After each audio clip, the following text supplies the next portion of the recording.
짐승은 짐승같이 살아야 되고 사람은 사람같이 살아야 합니다. 사람이 짐승같이 산다든지 짐승이 사람처럼 산다면 큰 문제가 됩니다. 모두가 답게 사는 것이 은혜요, 질서요, 또한 축복입니다. 아이는 아이다워야지 아이가 너무 어른스러운 것도 그 문제입니다. 부모는 부모답게 살아야 하고 자녀는 자녀답게 살아야 합니다. 이게 질서와 조화라고 합니다. 여러분, 신앙도 마찬가지입니다. 성도는 성도답게 살아야 평안이 있고 지혜를 얻고 하나님의 은혜를 누리게 됩니다. 뭐든지 이 기본 상식을 벗어날 때 문제가 되는 거예요.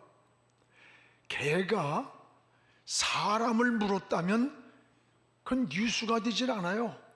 그런데 만약에 사람이 개를 물었다? 이거는 빅뉴스가 되는 거예요. 세상 사람들은 똑같은 잘못을 해도 그냥 지나갑니다. 그런데 성도는 조금 잘못해도 크게 문제가 돼요. 왜 그런 줄 알아요? 성도는 세상의 빛이기 때문에 그런 거예요. 그래서 바울은 이 에베소 성도들에게 성도답게 살기를 권면하고 있습니다. 그러면 어떻게 사는 것이 성도답게 사는 것인가? 오늘 세 가지를 제시하고 있습니다.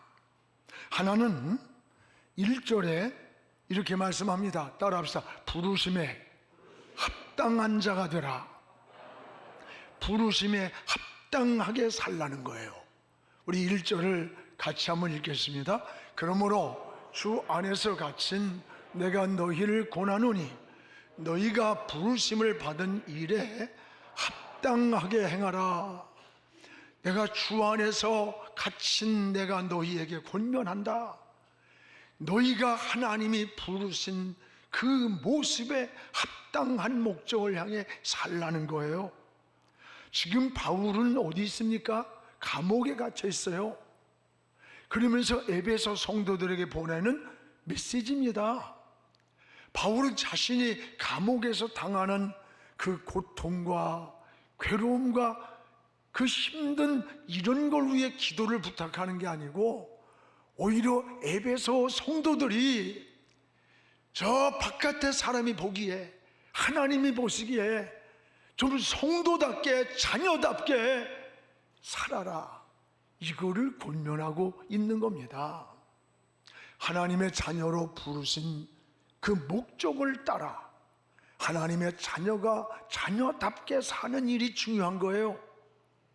여러분, 모든 삶의 핵심 가치라는 것은 제자리에 제 위치를 지키는 데에 그 핵심 가치를 지니고 있는 겁니다. 그래서 제자리를 잘 지킬 때 질서가 있고 아름다워지는 겁니다. 목사는 목사가 있어야 할 자리가 있습니다. 성도는 성도가 있어야 할 자리가 있고 부모는 부모가 있어야 할 자리가 있습니다. 아무리 육중한 기차라도 그 내로 위에 있어야 잘 달릴 수 있는 것이지, 만약에 그 철로를 이탈해서 달려간다면 그 기차의 기능은 이미 상실된 거예요. 모든 것이 제자리가 있고 지켜야 할 위치가 있고 그것이 바로 핵심 가치라고 하는 사실이에요. 유다서 1장 6절에 이런 말씀이 있어요. 우리 다 같이 한번 읽어보겠습니다. 또 자기 지위를 지키지 아니하고 자기 초소를 떠난 천사들을 큰 날에 심판까지 영원한 결박으로 흑암에 가두었다. 이 두 가지가 나와요. 자기 지위를 지키지 않은 천사, 자기 초소를 떠난 천사, 이탈이에요. 탈선이에요. 여러분, 제자리를 잃은 거예요. 이런 자들을 큰 날에 심판까지 영원한 결박으로 흑암에 가두겠다. 하나님의 보좌를 지키는 천사라도 지위를 지키지 않고 초소를 떠날 때 여러분 루시퍼가 되었고 타락한 천사가 되었고 하나님으로부터 쫓겨난 거예요. 여러분 그뿐입니까? 아담도 하나님의 음성을 듣지 않았어요. 그리고 먹지 말라는 것을 먹고 만지지 말고 보지도 말라는 것을 보고 만지고 먹고 결국은 에덴 동산에서 쫓겨나게 됩니다. 공통점이 뭐예요? 모두가 있어야 할 자리, 자기 초소를 떠났기 때문이라는 것을 알아야 됩니다. 가장 천박한 것은 놓여야 할 자리에 바로 놓여 있지 않고 있어야 할 자리에 바로 있지 않을 때 그건 무질서해지고 그 가치가 상실이 되는 거예요. 청량리에 전에 집창촌이 있었습니다. 그 안에 특수 목회를 하는 교회가 있었는데 제가 거기에 부흥회를 간 적이 있는데 잊혀지지가 않는 게 있어요. 그 우범지대 안에 특수 목회를 하는 그 담임 목사님은 책이 권총찬 목사, 권총. 그분이 포주였어요. 그분이 변화받아가지고 그런 지대에 사는 이들에게 복음을 전하는데 굉장히 많이 모여요. 근데 혼자는 예배 시간 들어갈 수 없어서 그 담임 목사하고 같이 가야지, 그렇지 않으면 끌려 들어가. 여러분, 그 화려한 조명, 윈도 안에 있는 그렇게 예쁜 아가씨들이 예쁜 옷을 입고 앉아 있는데 그들의 모습이 아름답다는 생각이 들지를 않아요. 아름답지가 않아. 그 자리가 몸을 파는 자리예요.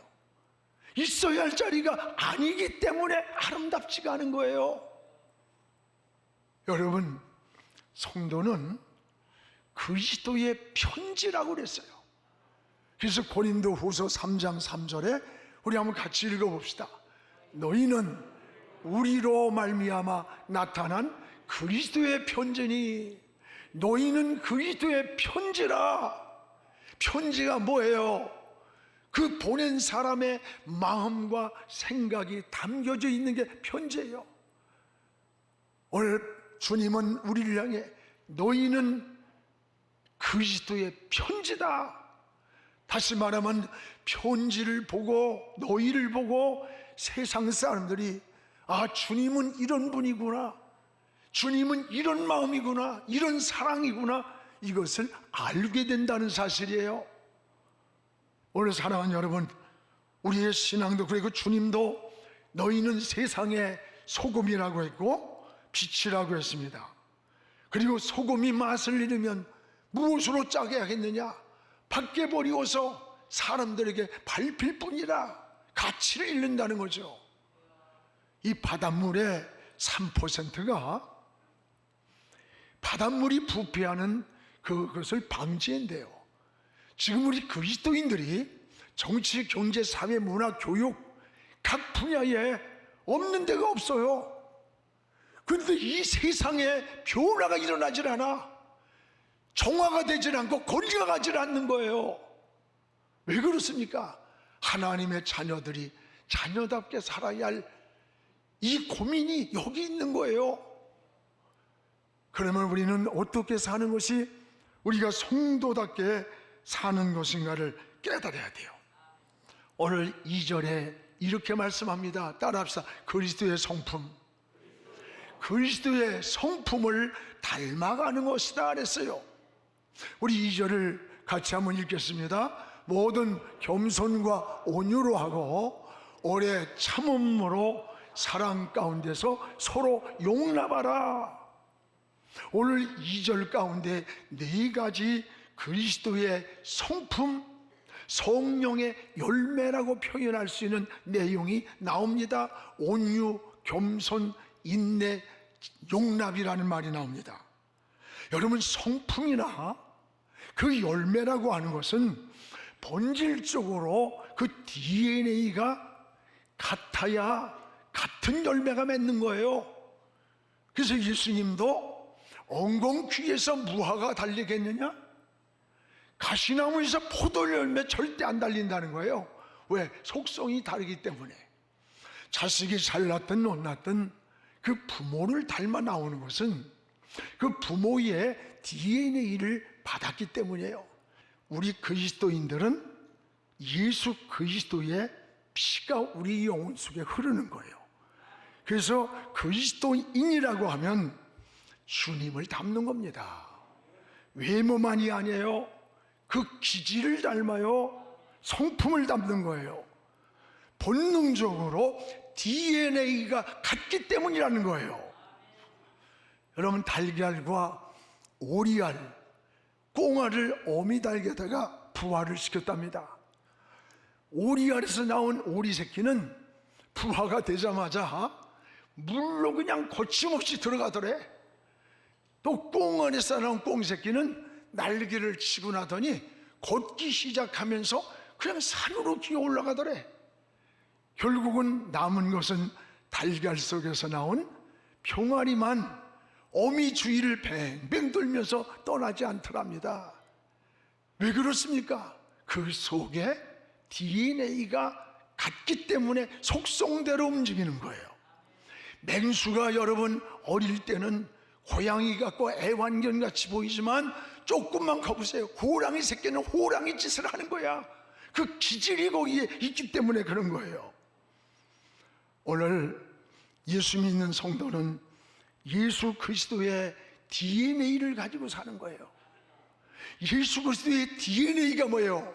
예수님의 피요, 예수 생명입니다. 우리 안에는 예수의 피가 흐르고 예수 생명을 지니고 사는 거예요. 그렇기 때문에 그리스도를 닮아가는 겁니다. 오늘 사도 바울은 참던 그리스도인의 삶의 지표, 우리 그리스도인들은 어떻게 살아야 되는가의 삶의 지표를 세 가지로 제시를 했습니다. 그 하나는 오늘 여기 겸손과 온유한 마음이다 그랬어요. 여기서 예수님의 마음이 뭐냐? 겸손과 온유라고 했습니다. 여러분, 마태복음 11장 29절에 우리 같이 한번 읽겠습니다. 나는 마음이 온유하고 겸손하니 나의 멍에를 메고 내게 배우라. 그리하면 너희 마음이 쉼을 안식을 얻으리라. 내 마음은 온유하고 겸손해. 내 멍에를 메고 나한테 배워. 그러면 너희가 안식을 얻고 쉼을 얻는다는 거예요. 그렇습니다. 주님의 마음이 온유와 겸손이에요.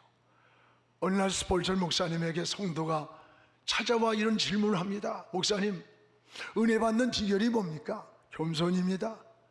두 번째는 뭡니까? 그것도 겸손입니다. 세 번째는 그것도 겸손입니다. 그렇습니다. 하나님 앞에 겸손히 엎드리면 하나님이 은혜를 주고 용서를 주고 사랑을 주세요. 물은 낮은 곳으로 채워져 가듯이 은혜는 낮은 곳으로 흘러 들어가 채워지는 거예요. 성경에 왜 많은 사람들이 버림받았는 줄 압니까? 겸손함을 버리고 교만했기 때문이에요. 사울이 그러했고 우시아가 그랬고 헤로드 왕이 그랬던 거예요. 그러면 겸손이란 뜻이 뭡니까? 겸손은 나 하나님 없이는 살 수 없어요. 하나님만 의지합니다. 하나님이 나 도와줘야 살 수 있고 일어설 수 있고 승리할 수 있습니다. 이 마음이 바로 본질적 겸손이라는 거예요. 우리가 뭐 좀 낮아지는 척하는 그게 겸손이 아니라, 그러면 교만은 뭡니까? 교만은 하나님 없어도 내 힘으로 살 수 있어. 내가 한 거야. 내가 없으면 집까지 것들이, 이게 교만이라는 거예요. 교만하면 하나님이 버려요. 하나님이 한순간 버리면 지위도 생명까지도 떠나는 거예요. 그래서 바울은 그리스도인의 삶의 지표를 겸손과 온유라고 소개한 거예요. 또 하나는 뭐냐? 오래 참는 것이 그리스도인의 삶의 지표라고 했습니다. 여러분, 여기에서 2절에 오래 참음이라는 말이 나와요. 여기서 오래 참는다는 뜻은 평안할 때가 아닙니다. 좋은 환경이 아니에요. 인생의 비바람이 몰아치고 고난과 풍랑과 시련 중에서 포기하지 않는 마음, 그것이 바로 오래 참음이라는 거예요. 여러분, 신앙생활에는 오래 참음이란 인내가 필요할 때가 참 많습니다.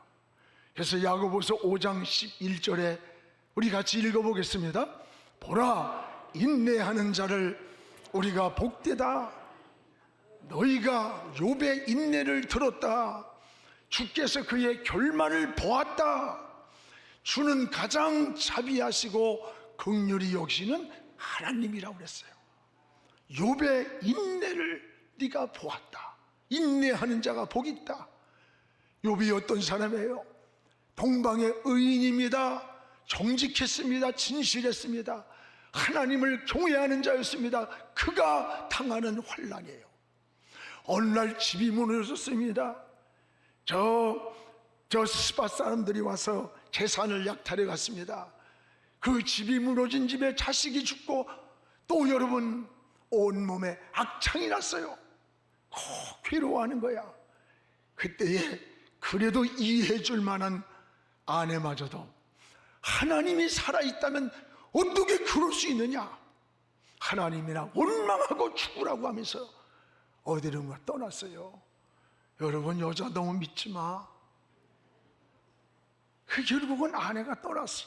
병든 욥을 두고. 이런 환경에서 우리 같으면 어때요? 하나님, 내가 뭘 잘못했길래, 하나님 지금 어디 계십니까? 왜 이렇게 날 힘들게, 내가 더 이상 살 수가 없습니다.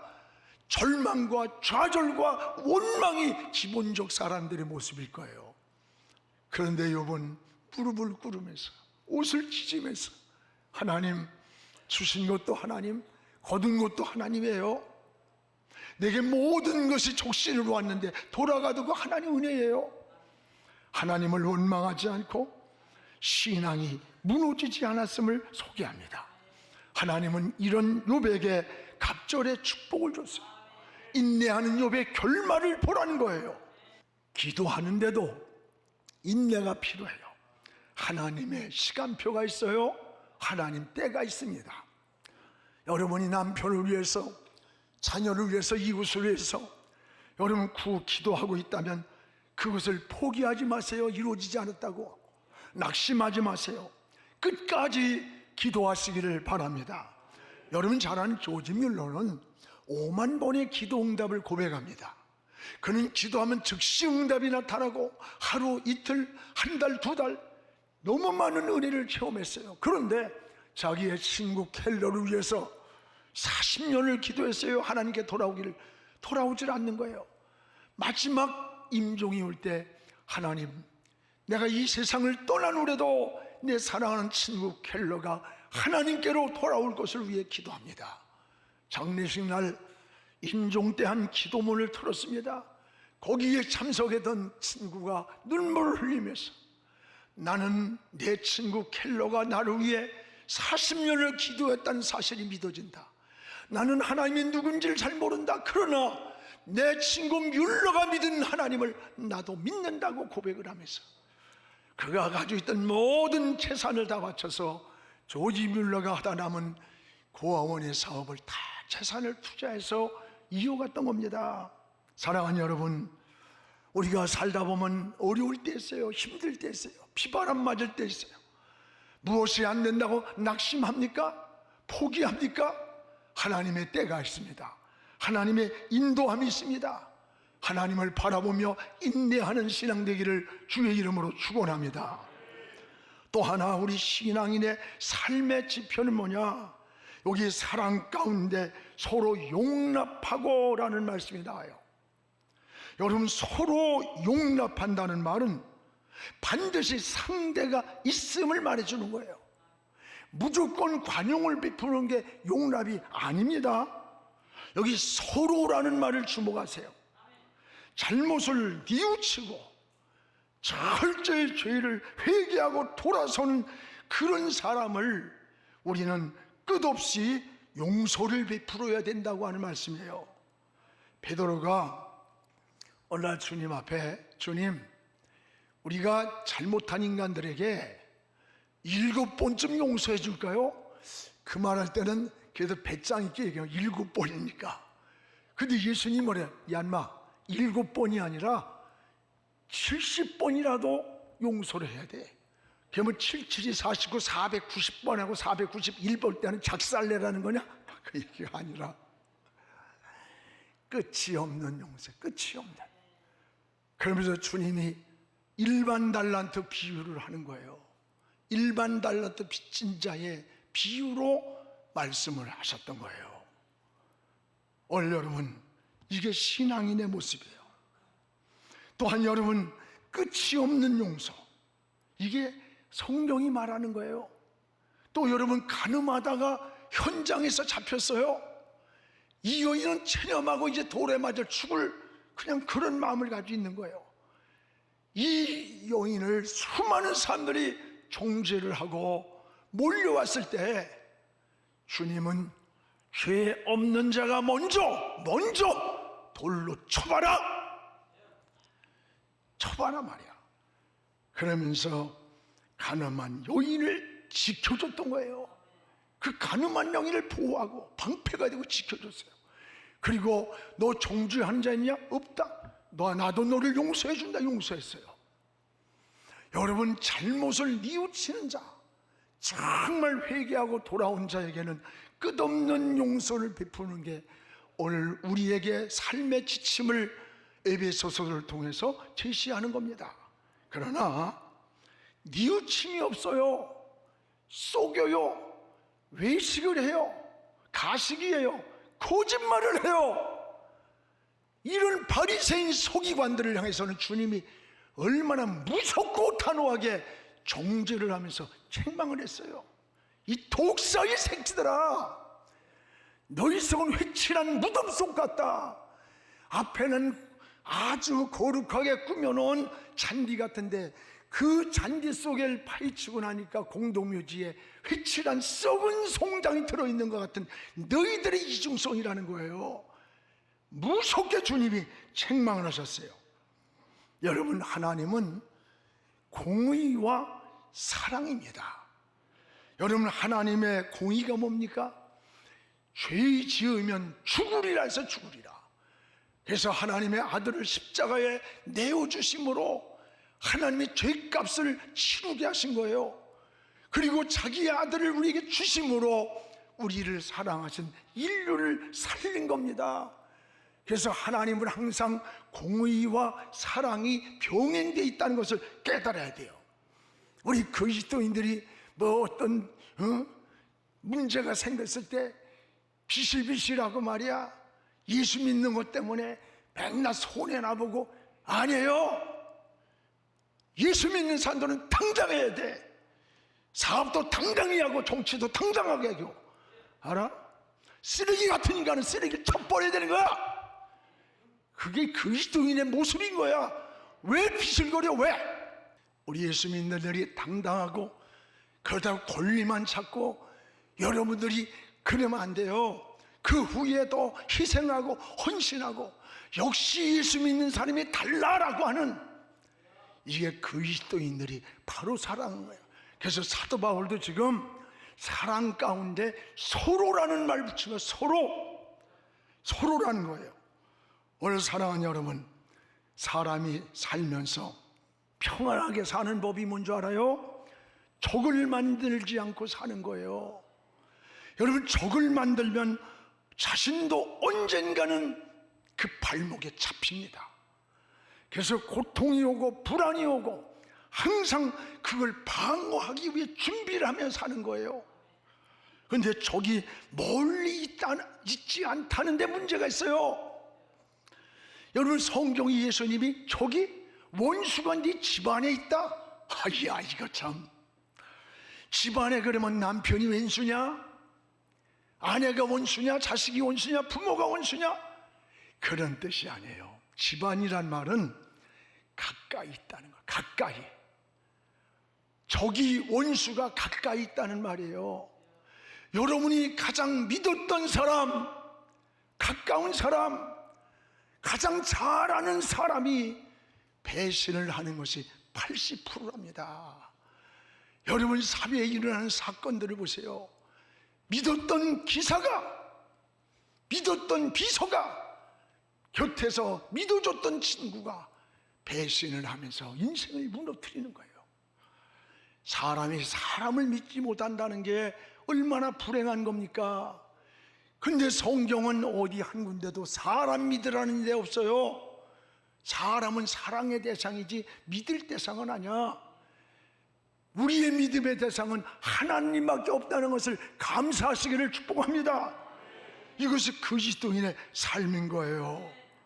사랑하는 여러분, 용서는 상대방에게 내가 은전을 베풀고 자비를 베푼다고 생각해요. 아니에요.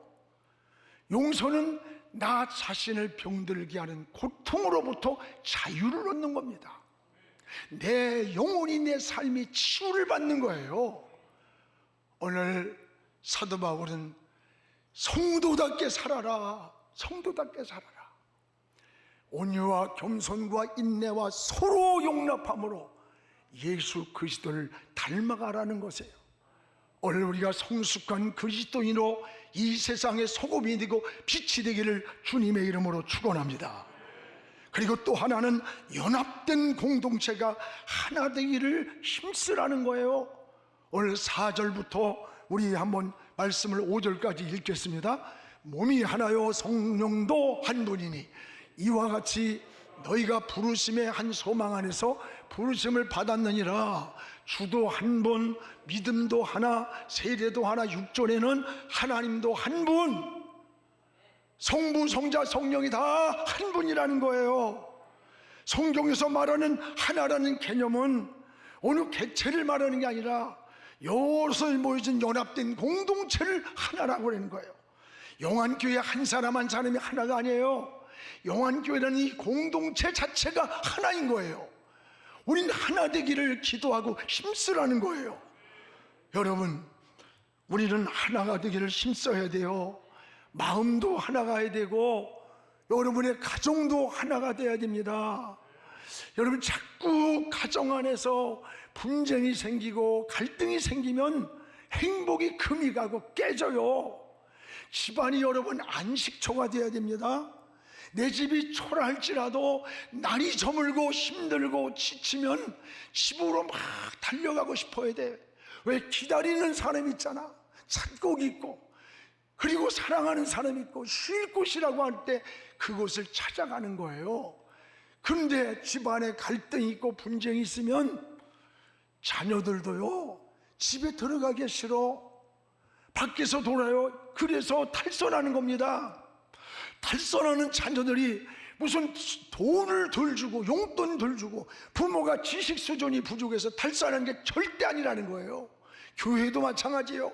교회도 하나가 되고 한국교회도 지금 하나가 돼야 됩니다. 오늘 사랑하는 여러분, 누가 우리를 지켜주는 거 아니에요? 미국이 우리 지켜주는 거 아니에요? 일본이, 중국이 우리 지켜줍니까? 여러분, 힘이 있어야 되는 거예요. 힘을 잃으면 비참한 거예요. 여러분, 힘이 있어야 되는 거야. 우리가 나라를 위해서 하나가 되고, 우리가 세상에서 뭘 얻었겠어요? 누가 알아주지 않아도 교회를, 한국교회를 위해 기도하고 나라를 위해서 기도하고 성도들을 위해서 기도하는 여러분의 그 중보기도가 저 하나님의 보좌에 지금도 상달되고 있고 그 은혜를 경험하고 있잖아요. 이 은혜가 넘치기를 주의 이름으로 축원합니다.